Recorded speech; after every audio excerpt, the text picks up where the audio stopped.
adalci na bada misali da da ke faruwa da dan uwana Malam Nasir El-Rufai misali wanda yana tsare an zo ana son belinsa an sa waɗansu sharuɗa tsaurara an ce sai sarki ya sa hannu sai ɗan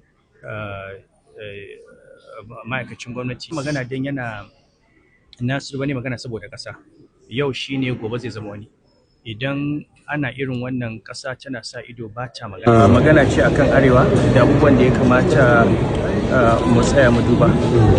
Babban abu da shi na farko mu tuna cewa wanda ana zancen talauci a arewa kuma gaskiya abu ne waje da mutane amma an daɗe da talauci a arewa sai dai mutanen arewa duk talaucinsu sun rike mutuncinsu suna da dangana suna tawakkali suna da godewa Allah subhanahu wataala. Abin da ke cutar arewa ba ma rashin kuɗi ba ne, lalacewar al'adunmu, lalacewar wato dangananmu da kuma nema mai koyi da wasu sassa na ƙasar nan. Ya zama da mutumin arewa shine dukkanin Najeriya ake amincewa, dukkanin Najeriya ake kallonsa, dukkanin Najeriya shi ake so ya shugabanci. Yanzu mu zama banci tsakaninmu da dukkanin sauran mutanen. Na biyu na yi magana akan muhimmancin wato tsayawa mu tabbatar cewa waɗanda ba sa cikin siyasa sun sa wa 'yan siyasa da zami cewa abubuwa da abin da ake a cikin gwamnati da 'yanci mu sa ido akan tabbatar da tsarin mulki.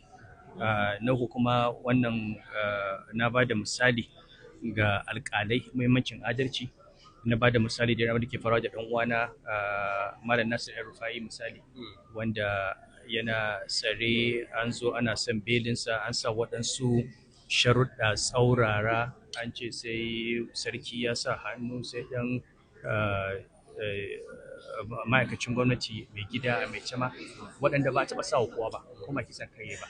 Wato ba na magana don yana Nasiru wani magana saboda ƙasa yau shine gobe zai zama wani idan ana irin wannan ƙasa tana sa ido ba ta magana to za mu kai kanmu inda wato babu adalci kuma duk ƙasar da babu adalci ba za ta ɗore ba.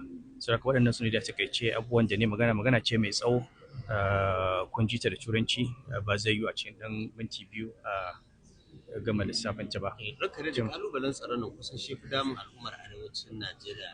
Ana ta batun ana yaƙi da ta'addanci amma al'amura sai gaba suke ta yi babu alamar sauki. Duba da irin abubuwan da ke faruwa ba sai na faɗa ba saboda karancin lokaci ga mutuwar Janar Rabe ga satar ɗalibai a jihar Oyo da jihar Borno. Shi ina mafita ne kan wannan kalubalen tsaro? To na farko dai mu ci gaba da addu'a na ɗaya kenan. Na biyu su gwamnatoci su san cewa haƙƙi ne akan su kare wato rayuwar al'umma. Duk wata ƙasa da ba ta iya kare rayuwar al'umma ba ta ma da wani wato dalilin ta kasance ƙasa. Wannan shi ne babban da yake kansu babban wanda yake kansu kare rayuwa da dukiyar jama'a da mutuncinsu. Na uku su jami'an tsaro a ba su abin da ya kamata a ba su na taimako da goyon baya. Na huɗu mu al'umma mu duba waɗanda suke wato ɓata gari a cikinmu. Tarbiyya tun daga gida take farawa. Yara suna zaune ba a sa su a makaranta ba an bar suna shaye-shayen ƙwaya sun fara daba daga nan suke zuwa su zama abin da suka zama. Saboda haka harkar ilimi da harkar kiwon lafiya da harkar kula da su waɗannan matasan ya zama an ba su ilimi an ba su abin da za su yi yana cewa da zai taimaka saboda gaba don ko an yi maganin wannan a yanzu dole mu nan shekara 10 shekara 20 akwai waɗansu matasan ya za mu tabbatar ba su zo sun maye gurbin waɗannan ba.